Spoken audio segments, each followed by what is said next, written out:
अस्सलाम वालेकुम एवरीवन, कैसे हैं आप सब। उम्मीद करती हूँ आप सब ठीक होंगे। कुकिंग विद सहर है। मैंने सोचा मैं आपके साथ कुछ बेकिंग का शेयर करूँ। तो आज मैं नान खटाई बनाने जा रही हूँ जिसमें बहुत कम इंग्रेडिएंट्स यूज़ होंगे। ये इजीली आपके किचन में अवेलेबल होंगे। ये बहुत क्विकली और टेस्टी बनने वाली रेसिपी है। हर कोई इसे आसानी से ट्राई कर सकता है। काइंडली आप मुझे फीडबैक भी दिया करें और मुझे कमेंट्स में भी बताया करें नेक्स्ट वीडियो में कौन सी अपलोड करूँ। अच्छा जी, तो ये इंग्रेडिएंट्स हैं जो इसमें यूज़ होंगे। आई रेसिपी स्टार्ट करते हैं। बिस्मिल्लाहिर्रहमानिर्रहीम। मैदा, देसी घी, शुगर, आलमंड्स, बेकिंग पाउडर और खेवरा एहसन, इलायची। मैं देसी घी ऐड कर रही हूँ, आप सिंपल घी भी ऐड कर सकते हैं। ये मैंने मैदा ऐड किया है 1 कप। आप जब भी बेकिंग का कुछ भी बनाएं, आप ये मैरिनेशन कप और स्पून मस्ट अपने पास रखा करें। इससे ये होता है बेकिंग बहुत अच्छी होती है और मर्डिंग भी बहुत अच्छी इससे होती है। इस तरह आपको ये बेकिंग करने में बहुत आसानी होती है। ये एक टिप है कि आपने इसको मर्डिंग कप्स और स्पून अपने पास रखने हैं। ये मैं अब शुगर ऐड कर रही हूँ,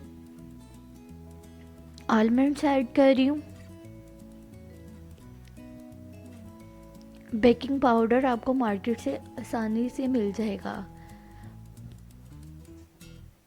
ये मैंने बेकिंग पाउडर ऐड किया है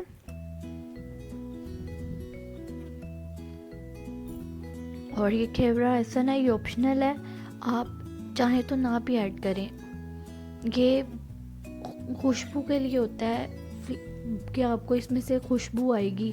ये खटाई की एक ऑप्शनल सी चीज़ है।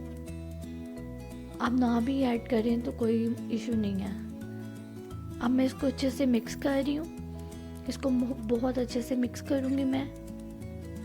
और सॉरी, इसमें मैं इलायची ऐड करना भूल गई थी, आप इसमें इलायची भी ऐड कर दें। ये अच्छे से मैंने मिक्स कर लिया है।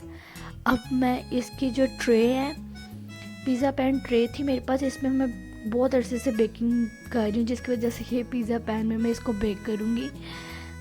इसको मैंने गोल शेप दे के हाथ के साथ, ये देखें, हाथ के साथ मैं इसको प्रेस करके शेप दे रही हूँ। और मैंने एक एग लिया था, उसको बीट करने के बाद के ब्रश के साथ मैं इस पर अप्लाई कर रही हूँ।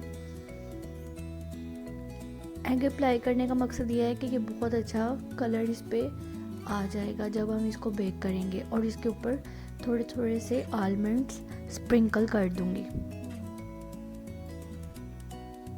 ये देखिए, मैंने आलमंड स्प्रिंकल कर दिए हैं। बेकिंग के लिए मैंने एक बड़ी देचकी ली थी, उस पर मैंने क्रश स्टोन ऐड कर दिए थे। क्रश स्टोन जिसे बजरी बोलते हैं। और ये बेकिंग का बेस्ट पार्ट है, आप इजीली इसमें बेक कर सकते हैं। देचकी में बजरी ऐड करें, फ्लेम ऑन कर दें 15 मिनट के लिए जब आप अपना मिक्सचर रेडी कर रहे हो। इसी हीट वाली देचकी में आप इसको ट्रे को रख दें जैसे मैंने रख दिया। और इसको मैं अच्छे से ढाँप कर रखूँगी। अब मैंने इसको ढाँप दिया, मैं आपको इसकी फ्लेम चेक करवाऊँगी। ये देखिए, हल्की सी फ्लेम, और ये 20 मिनट बाद मैंने चेक किए थे, ये बेक हो चुके थे। और ये देख सकते हैं आप इसकी फ़ाइनल लुक। जो न्यू व्यूवर्स हैं प्लीज़ सब्सक्राइब करना ना भूलिएगा। जिन्होंने कमेंट्स पर मुझे बहुत अच्छा फीडबैक दिया, लाइक किया, उनका बहुत बहुत थैंक्स। अल्लाह हाफिज़।